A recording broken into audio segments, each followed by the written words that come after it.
딥시크 R1, 불과 며칠 전에 공개된 오픈소스 인공지능 모델인데요. 돈 한 푼 안 내고 무료로 쓸 수 있으면서도 오픈 AI 최신 모델 O1과 비교했을 때 성능의 차이가 거의 없습니다. 또 성능도 성능이지만 이 모델의 공개로 인해서 인공지능 업계에 지각 변동이 있었는데요. 오늘 영상을 통해서 이 딥시크 모델이 왜 중요하고 뭐 때문에 사람들의 반응이 이렇게까지 뜨거운지 같이 알아보도록 하겠습니다. 자, 우선 이 관련 내용을 제대로 이해하기 위해서는 LLM이라는 인공지능 모델이 뭔지 정확히 알아야 됩니다. LLM, 풀어서는 Large Language Model인데요. 뉴럴 네트워크라고 하는 인공지능의 뇌를 트랜스포머 방식으로 학습시킨 겁니다. 여기서 트랜스포머 방식이란 문장을 말할 때 그 다음 단어를 예측하는 방식으로 학습시키는데요. 문장을 조금만 보여주고 그 다음 단어는 뭘까 계속 맞히게 하면서 학습시킵니다. 마치 고양이는 땡땡땡 했을 때 귀엽다가 나오는 것이 당연한 것처럼 말이죠. 그리고 이 예측이 맞으면 가중치를 조정해 그 방식을 강화하고 틀리면 가중치를 다시 조정해 오류를 줄이는 방향으로 개선해 나갑니다. 그리고 이 과정을 수십억, 수천억 번 반복합니다. 이 트랜스포머 방식은 2017년도부터 현존하는 거의 모든 챗봇이 채택하고 있는 방식입니다. 우리가 텍스트로 소통하는 게 기본값이기 때문인데요. 자, 근데 이 방식의 문제점은 인공지능 모델을 크게 만들고 또 정확하게 작동하도록 학습시키기 위해서는 정말 많은 리소스가 필요하다는 겁니다.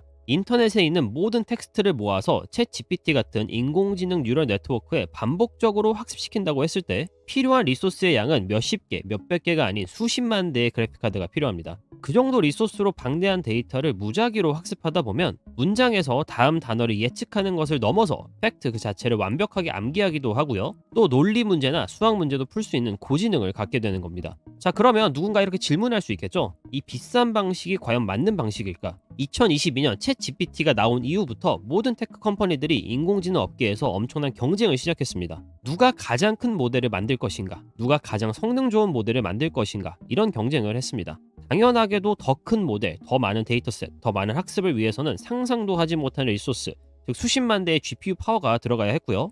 자, 이게 진짜 중요한데요. 그렇기 때문에 수억, 수십억 달러를 쓸 수 있는 거대 테크 컴퍼니들만이 이런 LLM 모델을 제대로 구현할 수 있었다가 지금까지의 업계, 학계의 정설이었습니다. 예를 들어서 오픈 AI 같은 경우 사명과는 다르게 지금까지 자사의 모델들이 어떻게 훈련되었고 어떤 데이터셋을 사용했고 모델의 파라미터가 몇 개인지 이런 정보를 거의 공개하진 않았지만 천문학적인 돈을 썼을 거라고 예상해 볼 수 있겠죠. 또 그와 반대로 페이스북의 메타 같은 경우는 라마라는 오픈소스 모델을 대중들에게 공개하긴 했지만 그럼에도 불구하고 모델 자체가 너무 커서 이런 모델을 개인이 맨 땅에서 만들고자 한다면 들어가는 리소스 비용을 감당하지 못했을 겁니다. 물론 기존의 방식이었다면 말이죠. 이 방식에 변화가 생기기 시작한 것은 작년 말부터 최근 며칠까지 뜨겁게 화두가 되고 있는 딥시크라는 모델이 나오면서입니다. 이 딥시크라는 모델은 기존 테크 회사들이 사용하는 가장 고성능의 그래픽카드가 아닌 그보다 상대적으로 급이 떨어지는 그래픽카드로 만들어졌을 뿐만 아니라 훨씬 더 효율적인 방식으로 가장 똑똑한 모델을 만드는 데 성공했습니다. 물론 이 모델이 다른 모델의 기술을 허락 없이 훔쳐왔다라는 말도 있지만 이건 다른 영상에서 풀어보고요. 오늘은 딥시크 모델 그 자체에 대해서 얘기하려고 합니다. 우선 딥시크 V3 모델부터 같이 얘기해 볼 건데요. 딥시크에 있어서는 플래그십 모델로 챗GPT나 클러드를 생각하시면 됩니다. 이 모델 역시 거대한 트랜스포머를 베이스로 구성되어 있고요. 모델 자체도 상당히 커서 엄청난 텍스트로 학습되어 있는 걸 확인할 수 있었습니다. 직접 웹사이트에서 사용해 보시면 전혀 어색하지 않고 잘 작동합니다. 오히려 동양권 인공지능이어서 그런지 몇몇 프롬프트는 더 잘 이해하는 것 같기도 하고요. 자, 이 모델의 진짜 놀라운 점은 퍼포먼스가 챗 GPT나 라마 같은 모델처럼 아주 훌륭함에도 불구하고 학습 비용이 고작 500만 달러밖에 들지 않았다는 사실입니다. 물론 500만 달러 비싼 비용인데요. 하지만 이와 비슷한 성능의 다른 모델 같은 경우는 적게는 1억 달러에서 많게는 10억 달러까지 비용이 든다고 하니 효율적인 측면에서 어마어마한 차이를 느낄 수 있습니다. 그리고 또 이런 훈련이 처음에 바로 완성되는 게 아니거든요. 마치 여러분이 프롬프트를 작성했을 때 처음에 완벽한 결과를 얻기 어려운 것처럼 이 학습도 원하는 성능의 모델을 얻기 위해 여러 번 반복해야 되기 때문에 이 비용이 훨씬 더 커질 수 있는 거죠. 자, 그러면 한 달에 20불씩 내는 챗 GPT나 어떤 분들은 200불씩도 내고 있는데 이 테크 컴퍼니들한테 일반인들이 사기를 당한 걸까요? 여기서 저는 딥시크가 어떻게 인공지능 모델 개발에 있어서 이 정도까지 비용을 아낄 수 있었는지 특히 돋보이는 두 가지 방법을 확인할 수 있었는데요. 첫 번째 방법은 Mixture of Experts, 한글로는 전문가 혼합 기법 덕분입니다. 기본적으로 트랜스포머 베이스의 뉴럴 네트워크는 사용자가 어떤 프롬프트를 입력하면 모든 부분이 활성화가 되어서 결과를 뱉어냅니다. 제가 앞서서 트랜스포머는 문장의 다음 단어를 예측한다고 했는데, 기존 테크 컴퍼니들은 마치 절대반지 마냥 모든 부분에서 성능이 좋은 모델을 만들고자 자연스럽게 모델의 크기를 키웠는데, 모델이 커지면 커질수록 이 많은 파라미터에서 다음 단어 검색해서 출력하고 또 그 다음 단어 검색해서 출력하고, 이게 직관적으로 리소스를 엄청 잡아먹겠죠. 그래서 최신 모델인 O1의 API 비용을 보면 이 정도로 비쌀 수밖에 없는 겁니다. Mixture of Experts는 이런 문제를 해결하기 위해 모델을 특정 부분으로 먼저 나눕니다. 예를 들면 수학 영역, 과학 영역, 역사 영역 이렇게 나뉘어져 있고, 질문마다 거대한 모델 전체가 아닌 특정 부분만 활성화되어서 계산을 하고 나머지는 쓰지 않는 방식입니다. 즉, 처음 질문이 주어졌을 때 이 질문을 어느 영역이 담당하면 되겠다, 이 계산만 해서 부분만 활성화시키면 되니까 훨씬 적은 리소스로도 좋은 성능을 낼 수 있게 되는 겁니다. 물론 딥시크가 이 Mixture of Experts라는 기술을 처음으로 도입한 컴퍼니는 아니지만 API 비용만 보더라도 아주 훌륭하게 적용한 걸 알 수 있죠. 또 다른 방법은 디스틸레이션 증류 기법인데요. 쉽게 말하면 이미 만들어진 성능 좋은 큰 모델로 작은 모델을 가르치는 방식입니다. 자, 시중에 이미 풀려있는 성능 좋은 모델들은 웬만하면 질문에 올바른 답을 해줍니다. 특정 분야에 한정해서 이런 질문들과 답을 가져온다면 상대적으로 적은 리소스로 모델 자체의 크기는 작더라도 해당 분야에서 성능이 뛰어난 모델을 만들 수 있습니다.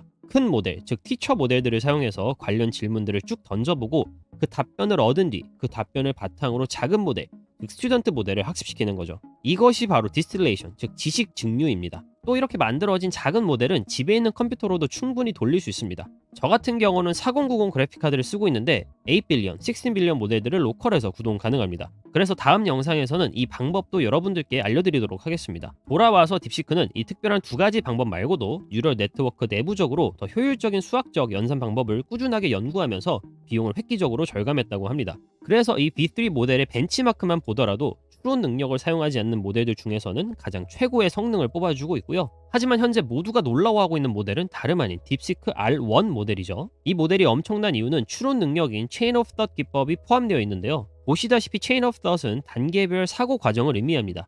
마치 사람이 생각하는 방식과 아주 흡사하죠. 제가 처음 캐나다에 이민 오고 수학 점수를 52점을 맞았는데 이 중간 과정을 안 적고 정답만 적어서 그랬거든요. 풀이 과정들을 차근차근 적어서 내가 답을 외운 것이 아닌 논리적 사고를 통해 해당 문제를 풀었다 라고 증명해야지만 점수를 얻을 수 있었습니다. AI 모델에 적용된 기법도 이와 비슷합니다. Chain of Thought 기법이 적용되지 않은 기존 모델에서는 논리 문제나 수학 문제를 풀어달라고 했을 때 쉽게 틀리곤 합니다. 왜냐면 복잡한 문제일수록 중간 사고 과정을 스킵하고서는 제대로 된 결과를 도출하기가 어렵기 때문인데요. Chain of Thought 기법이 적용된 최신 추론 모델 같은 경우는 중간 단계 과정을 직접 스스로 되새기면서 결과를 도출해 나가기 때문에 정확도가 훨씬 올라갑니다. 가장 확실한 예시로는 오픈AI의 O1 프로가 이 추론 모델에 해당합니다. 물론 성능인 만큼 돈을 내고 사용했었죠. 근데 오픈AI 모델들은 이 추론 능력이 어떻게 구현되었는지는 정확히 공개하진 않았습니다. 아마 오픈AI 입장에서는 해당 추론 능력이 인공지능 후발 주자들과의 어떤 배리어로 생각하지 않았나 싶습니다. 그런데 딥시크 R1은 이걸 완전히 공개된 형태로 배포했습니다. 모델, 코드, 대화 기록, 중간 추론 과정 모두 전부 공개하고 있고요. 또 리소스 면에서도 훨씬 더 적은 비용으로 이 Chain of Thought을 학습할 수 있는 훈련 방식을 보여줬죠. 일반적으로 이런 추론 능력을 학습시키려면 문제, 중간 과정, 정답 같은 데이터가 수십만 건이 필요합니다. 예시로 식탁에 흰색 컵, 파란 컵, 초록 컵이 순서대로 있다고 가정을 해봅시다. 여기서 파란 컵을 가장 오른쪽으로 옮기고 가장 앞쪽에 노란 컵을 추가하면 컵의 최종 순서는 어떻게 될까요? 사람 입장에서는 정말 쉬운 문제지만 의외로 기존 챗GPT는 이런 문제에서 종종 틀린 답을 내곤 했습니다. 하지만 추론 능력을 통해 단계별로 어떤 컵이 어디로 옮겨지는지 과정을 일일이 쓴다면 최종적으로 훨씬 정확한 답을 낼 수 있죠. 문제는 중간 추론 과정 데이터셋을 반복 학습시킴으로써 추론 능력이 생성되는 건데 이 데이터셋을 일일이 만드는데 너무 많은 리소스가 소모됩니다. 그래서 이걸 보완한 딥시크 R1이 보여준 훈련 방식은 완전히 다른 방식인데요. 중간 추론 과정 데이터셋이 없고 문제와 정답, 그리고 문제를 맞췄는지 혹은 틀렸는지에 대한 보상, 즉 강화 학습만 있습니다. 이 방식은 중간 과정이 따로 주어지지 않아도 모델이 스스로 이 과정을 생성해내도록 학습합니다. 예시로 로봇이 볼링을 배운다 했을 때 팔의 각도를 어떻게 하고 스텝을 몇 번 밟고 이런 걸 학습시키는 것이 아니라 쓰러진 핀이 많을수록 보상, 처음에 스트라이크 할수록 보상, 이런 식으로 강화 학습을 진행하면서 스스로 최고의 자세를 학습하게 하는 겁니다.